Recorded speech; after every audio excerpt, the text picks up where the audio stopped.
I got 9 stars in 8 turns in Super Mario Party Jamboree. Heading into turn 5 of this game, I had 0 stars, and at the end, I have 9. And today I wanted to show you guys how it happened. Listen, is this the most impressive feat of all time? No, but it does get you the true Superstar trophy, which requires 7 stars to get. I just wanted to show my thought process in a game and take you through it because there's so much more strategy to Mario Party that people don't really think about. And I thought it'd be fun just to make a video of a game that I thought was interesting. There were 5 duels in this game. This was my first game ever using the Pro Rules, and to start off the game in any Pro Rules match, you get to pick an item. The item I picked was the Cellular Shopper. I figured that once I had enough coins to buy a gold pipe, I could just use it and get a guaranteed star out of that, basically. And you can see here on turn 4, that's exactly what happened. I whipped this thing out, bought me a gold pipe, and had that thing in the tank for most of the game. I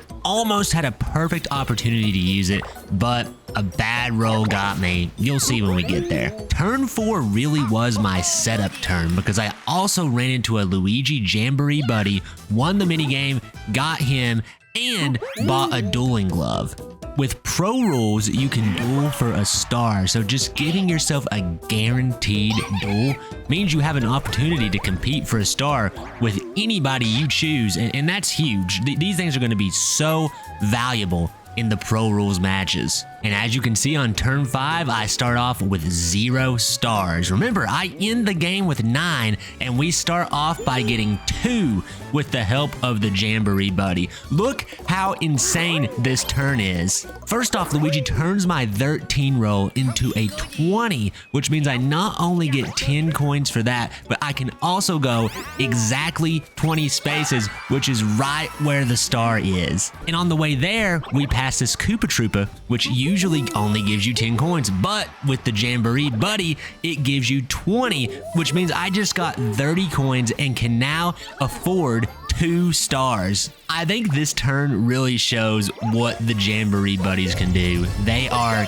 insane. On turn 7, you can see I actually decided to use my dueling glove one turn before I could duel for a star. Now this actually wasn't a mistake. I wanted to bankrupt Rosalina. You can see I'm 6 spaces away from a star and Spike can't afford it. If I can bet all 47 of my coins, that'll leave Rosalina with just 2. She won't be able to buy the star, and rather than duel her for a star, I can get 47 of her coins, only spend 20 of them on this star, and make it out way ahead. We ended up getting the minigame Stone Eye Bowling, which sucks because I had never played this one before, and it seemed like a bit of a crapshoot.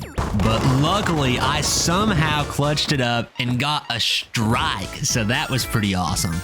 We then entered the final 5 turns, which now means if you land on the same space as a player, you get to duel them and you can duel for stars. I've already had 1 duel, but there are 4 more to go in this video, and we get one immediately here with Spike. We got the minigame Fast Fishing, and I had actually played this one before in the single player mode. Even though these CPUs were set to hard mode, I think the AI is just bad at this one. I've never even came close to losing it. I always play on the upper difficulties, so yeah, I was pretty relieved to see this one. And with that, we now have our 3rd star. Then on that same turn, I roll into this star and get number 4. Rosalina actually was 1 space away from it, so my stealing her coin strategy actually wasn't even necessary, but had she made it to the star, she couldn't have afforded it, so it was a good contingency. And the very next turn, my guy Spike rolls into me again, but because I've already taken his star, we don't have stars to bet. He only bets 12 coins, which is kind of anticlimactic, but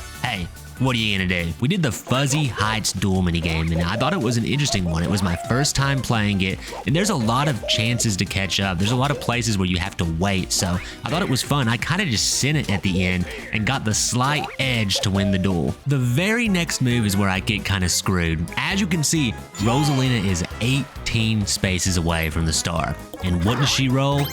and 18. Had she not done this, I planned on using my gold pipe to not only get that star, but place me right in front of Boo, and I would have been able to then steal a star, and things would have been looking beautifully. This probably would have been a 10-star game if not for this 18 right here. I can't complain too much though, because I then get lucky and the star lands right in front of me. I roll into it and get star number 5. You got a star.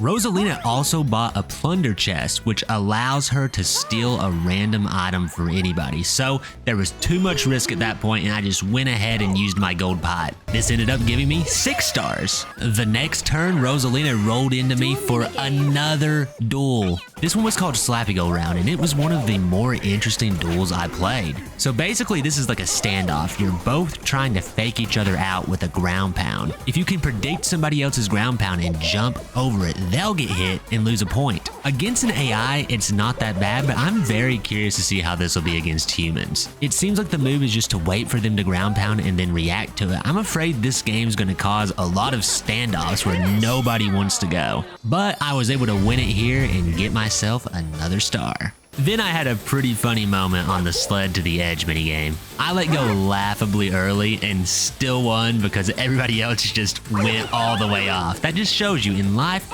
sometimes all you have to do is not screw up to win. Then on turn 12, we had our 5th and final duel with Rosalina once again. This duel was all the marbles, and it was another pretty interesting one. You have to mix moving and punching, and it seemed at first like it could be a little bit of a crapshoot. I really felt like I was going to lose this one, to be honest. But mixing in punching allows there to be just a little bit of strategy to it, and I ended up making it work. This gave us 8 stars going into the end of the game, and I was of course able to get the bonus star, which this time ended up being the Sightseer bonus to make us 9 stars. I thought this was a really interesting and fun game. There was a few situations there where some strategy came into play, like with the dueling glove, like when I was going to use my gold pipe, and I don't see a lot of Mario Party content like this, so let me know if you like it and want to see more. I'm collecting my thoughts on Super Mario Party Jamboree right now, but I'm enjoying it so far. It's a good game for sure. Are there little things that I would maybe tweak? Sure, but we will get to that whenever I make the video on it. I've made an Is Mario Party Back video for every Mario Party on Switch, and this will not be the exception. What's funny is I also got 9 stars in 12 turns in my first online match with Pro Rules as well, so I don't want to hear that it was against AI. I mean, they were set to hard, and honestly, the hard mode AI were a bit more difficult to compete against than the actual humans I played in that online match. But yeah, let me know if you want to see more Mario Party content like this, but I think that's all I have for you today. So thank you guys so much for watching, and I will see you in the next one.